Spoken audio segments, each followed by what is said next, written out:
कल्पना करो उस युग की जब त्रिपुरा की हरी भरी पहाड़ियां तिग बपाच दिरी वो देता देता है।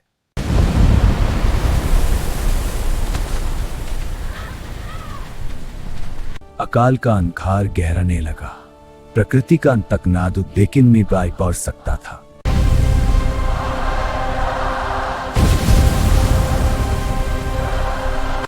हे महादेव, त्राहिमाम भूमि भस्म हो रही है, अपनी कृपा प्रभु हमें जीवन दो।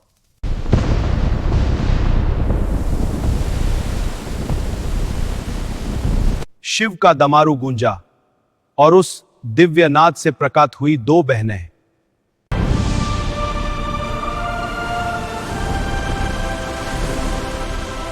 बिहान, यदि हमारे प्राण से इस धारक को जीवन मिलता है तो ये मातृ दान हमारा परम सौभाग्य होगा।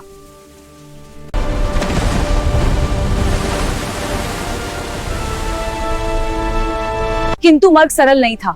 धरती का सीना चीरते हुए घानियों का जीवन थी और उनका मिलान ही दुंबुर का उद्गम।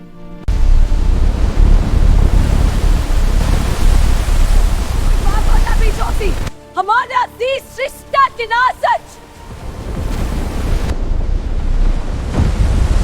तब एक महाविस्फोट हुआ, उनका हंगम से उत्पन्न हुआ सब जल में विलीन हो गया। घूमा जिसने रयान की वेदी पे एक नया बलिदान था। हमारे पूर्वों की अस्थियां और हमारी स्मृतियां इस जल समाधि विलीन हो रही हैं।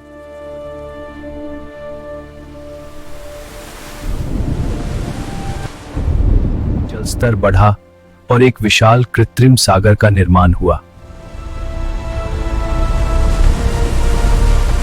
हमारा शरीर बन सकता है किंतु हमारी आत्मा स्वतंत्र है। इस इंकार त्याग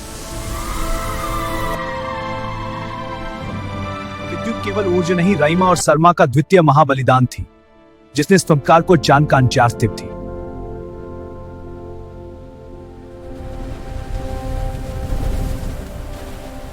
दमारों का यही शक्तिंबुर है। जुम्बुर आज भी एक जीवित तीर्थ है, जो त्रिपुरा की प्राणवायु है। लेकिन क्या मनुष्य ने इस दैवीय वरदान का मोल समझा? स्मृति होती है।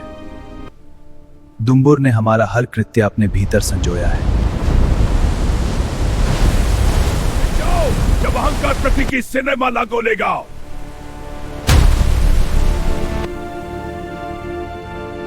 किंतु शिव विनाशक के साथ भी हैं, प्रलय के पश्चात ही पुनरुत्थान घर ले जाती है। अपना आनंद है, आनंद नहीं, इस शाश्वत वही में वैमता है। है वह भी जहां राइमा और शर्मा का बलिदान एक अमर काव्य बन गया। माँ, क्या नियो कभी मरती है?